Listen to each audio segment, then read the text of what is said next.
আজকে আমরা চলেছি ফ্ল্যাটের উদ্দেশ্যে।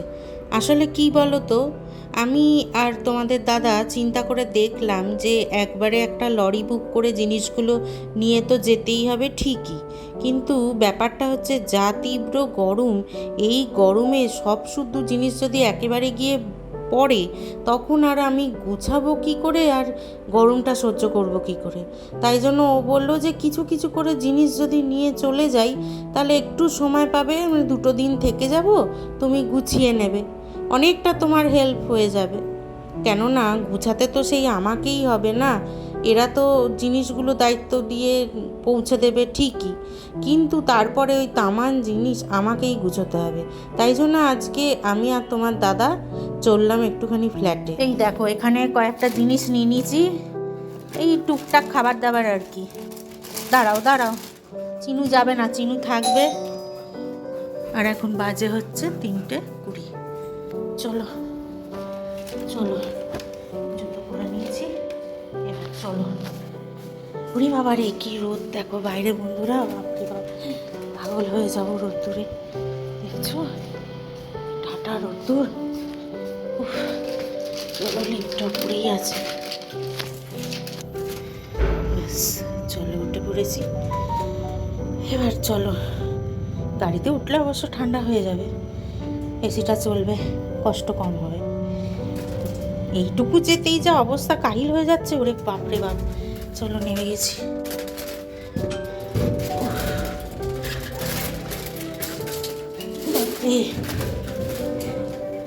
দাঁড়াও, দরজাটা না বন্ধ করলে আবার নামতে পারবো না।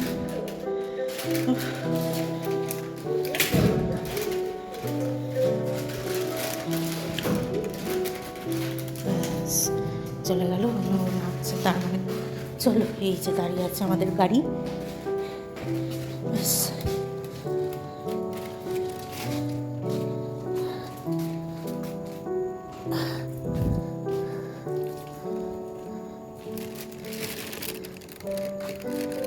দাদা দরজাটা খোলা আছে তো? চলো। বাপরে, হ্যাঁ বাবারে, গরমে মরে যাবো নইলে। উরি বাবা, আমি মোটা মানুষ, গরম করলে আমি পারবো না। উরি বাবা, হ্যাঁ আচ্ছা। উরি বাবারে, বাবারে বাবারে বাবা। চলো উঠে পড়েছি গাড়িতে, আর এখন এসি চালাইনি, তাতেই যা গরম। বাবারে, কখন আসবে কে জানে। দেখো কিরকম ধরতরিয়ে গামছি, আছে। ওদিক ওদিক দিয়ে এসো।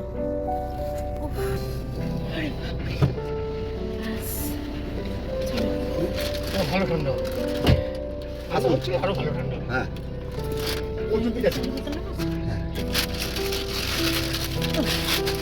আর দুধের প্যাকেট ছিল, নিয়ে নিয়েছি আমি।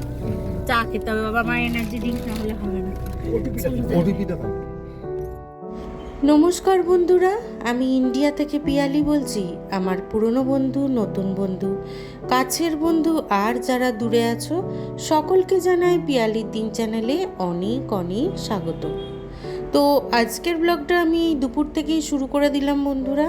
দেখতেই পেলে যে ঘামতে ঘামতে আমরা দুজনে মিলে গাড়িতে তো উঠে পড়েছি। তো সবথেকে আশ্চর্যের বিষয় কি বলো তো, যে এই গাড়িটা কিন্তু উবার, মানে আমরা উবার করে নিয়েছি একদম ওইখান থেকে সোজা আমাদের ফ্ল্যাটে। তো দেখলাম এটা সুযোগ আর এটাই সুবিধা, গাড়ি তো আমাদের ফ্ল্যাটেই রাখা আছে না, ওই জন্য এইটাই একমাত্র উপায় দেখলাম। তো দেখতে দেখতে দেখো চলে এসছি, আমরা ঢুকেও পড়েছি কলকাতায় পথে। তো ভেতরে তো এসি চলছিল, তাই আর অতটা কষ্ট হচ্ছিল না। তার মধ্যে আমি একটু ছোট্ট করে ঘুমিয়েও নিয়েছি, জানো তো। কি করব বলো, সেই সকালবেলা উঠেছি আর সে খেটেই যাচ্ছি করে ঠোরে, এই একটুখানি সময় পেয়েছি, এইটুকু সময় একটু ঘুমিয়ে নিই। অবশ্য বাড়ি গিয়ে আর সেরকম কোনো কাজ নেই, রান্নাবান্না তো দেখলেই তোমরা, করেই এনেছি। আর ওইদিকে ছেলের আর চিনুমুনিরও রান্না একদম ওখানে করে রেখে ফ্রিজে ঢুকিয়ে রেখে এসেছি। ব্যাস দেখতে দেখতে আমরা দেখো ফ্ল্যাটের মধ্যে পৌঁছে গেছি। ও বাইরেটা যা গরম বন্ধুরা, আমি পুরো ঝলসে গেলাম, জানো তো, হাত পা পুরো যেন একটা লু বয়ে গেল সারা শরীরের ওপর দিয়ে। যাই হোক, চলো তাড়াতাড়ি করে এখান থেকে তো যাই।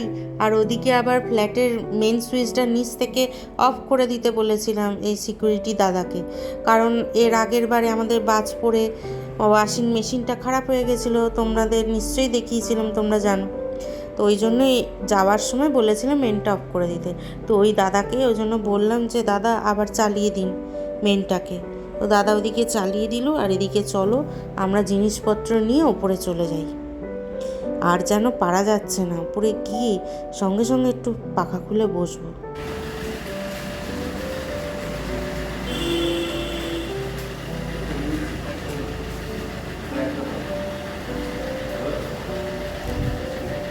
সব চলে যাবে। আউচ। তিনটে তুমি করো।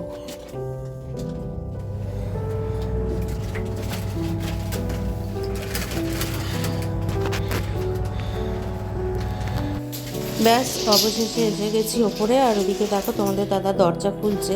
তখনও কি জানতাম যে সামনে কি অপেক্ষা করছে আমাদের জন্য। তো যাই হোক, চলো ভেতরে তো ঢুকি, তারপরে তোমাদের বলছি যে কত বড় কাণ্ডটা ঘটেছে ফ্ল্যাটের ভিতরে। তাহলে চলো, তোমরাও সাথে থাকো, সঙ্গে থাকো। তোমাদের ক্যামেরা করে আমার আর দেখানো হয়নি, কেননা মাথায় হাত পড়ে গেছিলো। একটুখানি বানিয়ে নিলাম এনার্জি ড্রিঙ্ক। ব্যাস, এসের থেকে এত ক্লান্ত হয়ে পড়েছিলাম, উফ কি বলবো তোমাদের। ফ্রিজটা এত নোংরা হয়েছিল যে মানে সেইটা পরিষ্কার করতে গিয়ে একদম নাজেহাল হয়ে গেছি। মানে কি বলবো তোমাদের, কি পরিমাণ নোংরাটা ছিল ফ্রিজে, পুরো ছাতা ফুটে একসা কাণ্ড হয়ে গেছিল। তো সেই জন্য সেইটাকে পরিষ্কার করতে গিয়ে, আর তারপরে এই তীব্র গরম, ওই বাপরে এত গরম যে আমি নাজেহাল হয়ে গেছিলাম। এবার তোমাদের দাদাও তাই নাজেহাল হয়ে গেছে, পুরো ঘেমে নিয়ে একসা কাণ্ড। বেচারা আজকেই অফিস করে এসছে, একটুও রেস্ট হয়নি। তো যাই হোক, করে নিয়ে ঘুমিয়ে পড়েছি, এমন অবস্থা, পুরো একেবারে ঘুমিয়ে পড়েছি, এমন অবস্থা হয়ে গেছে। তো ঘুম থেকে উঠে দেখলাম যে না, একটু তো এনার্জি ড্রিঙ্ক লাগবেই লাগবে। ওই জন্য রান্নাঘরে চলে এসেছি। সন্ধে দেয়া হয়ে গেছিলো, সন্ধে দিয়ে এই রান্নাঘরে এসে একটু এনার্জি ড্রিঙ্ক নিতেই হবে, তা না হলে মানে শরীরের ক্লান্তি ভাবটা যাচ্ছে না। এত মানে গরমটা কেমন অস্বাভাবিক, মানে হাঁপিয়ে গেছি গরমের চোটা। তারপরে ওদিকে সমস্ত আমিও তো একটু রেস্ট পাইনি, ওদিকে সব কাজ করে ঠোরেই খেয়ে উঠেই বেরিয়ে পড়েছি, ওই জন্য পুরো হাঁপিয়ে গেছিলাম। তো যাই হোক, এখন একটুখানি ঠিক আছে শরীর, এবার একটু এনার্জি ড্রিঙ্ক খেলেই ব্যাস একেবারে চাঙ্গা হয়ে যাবে। তাহলে চলো একটুখানি এনার্জি ড্রিঙ্ক খেয়ে নিই। আমার এই ভিডিওটা বন্ধুরা আজকে এই পর্যন্তই রইল। আমার এই ভিডিও যদি তোমাদের ভালো লাগে তাহলে প্লিজ একটু সাবস্ক্রাইব করে দিও আর পাশে থেকো।